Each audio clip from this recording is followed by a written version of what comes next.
अफगानिस्तानी border पर पाकिस्तानी सेना से क्यों भिड़े तालिबानी लड़ाके? किसने कहा कि 2 साल से ज्यादा नहीं टिकेगा तालिबान? और तिब्बत का समर्थन करने पर अब किस देश से चिढ़ गया है चीन? दुनिया की जंगी सनक से जुड़ी बड़ी खबरें आप देखिए न्यूज टॉप 9 वॉर जोन विशेष में। अफगानिस्तान के निंगरहार बॉर्डर पर पाकिस्तानी सेना ने घुसपैठ की कोशिश की, जिसके बाद पाक सेना और तालिबानी सैनिकों के बीच भयंकर झड़प हो गई। दोनों तरफ से गोलीबारी हुई, जिसमें एक तालिबानी कमांडर के मारे जाने की खबर है। आतंकवाद के खिलाफ वाशिंगटन में 2 दिन की बैठक के बाद भारत और पाकिस्तान ने तालिबान को आगाह किया है कि अफगानिस्तान की जमीन का इस्तेमाल किसी भी तरह से आतंकवाद फैलाने के लिए नहीं होना चाहिए और आतंकवाद किसी भी रूप में बर्दाश्त नहीं किया जाएगा। अफगानिस्तान के पूर्व चीफ ऑफ स्टाफ माइल्स दाऊद ने कहा है कि तालिबान अपनी पकड़ खो रहा है और 2 साल से अधिक नहीं टिकेगा। गरीबी और भुखमरी से परेशान अफगानिस्तान में गृह युद्ध की स्थिति है। ऐसे में तालिबान ज्यादा दिन तक नहीं टिकेगा।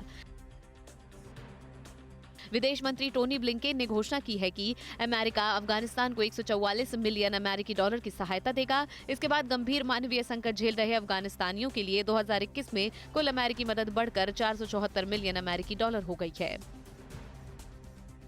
तालिबान को मदद और समर्थन देने वाला चीन अब इसके आतंक से डर गया है, इसीलिए चीन ने तालिबान को घेरना शुरू कर दिया है। चीन ने अफगानिस्तान से सटे तजाकिस्तान में एक सैन्य अड्डे को अपने नियंत्रण में ले लिया है ताकि वक्त पड़ने पर उसे सैन्य बेस के तौर पर इस्तेमाल किया जा सके। ब्रिटेन फ्रांस के बीच मछली पकड़ने के अधिकारों की लड़ाई अब धमकियों से आगे बढ़ गई है। फ्रांस ने सख्ती दिखाते हुए एक ब्रिटिश नाव जब्त कर ली है। इसके बाद फ्रांसीसी मंत्री क्लेमेंट ब्योन ने कहा है कि अब ब्रिटेन को उसी की भाषा में जवाब मिलेगा।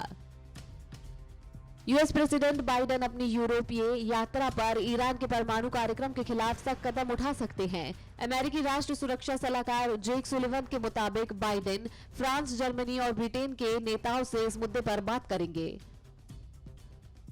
डेनमार्क में चीन की एम्बेसी के बाहर तिब्बती स्वतंत्रता के पोस्टर और झंडे लगाने से चीन चिढ़ गया। चीन ने इसे उकसाने वाला कदम बताया। दरअसल यहां स्थानीय चुनाव में एक उम्मीदवार ने तिब्बत के समर्थन में पोस्टर और झंडे लगाए थे। ताइवान में अमेरिकी सैन्य सहायता पर चीन के विरोध के बाद ताइवान के रक्षा मंत्री ने कहा है कि अगर चीन हमला करता है तो उनका देश चीन से अकेले ही निपटने के लिए काफी है, लेकिन कोई मित्र देश मदद के लिए आगे आता है तो हमें खुशी होगी। परवाह देश की, सोमवार से शुक्रवार रात 10 बजे TV9 भारतवर्ष पर।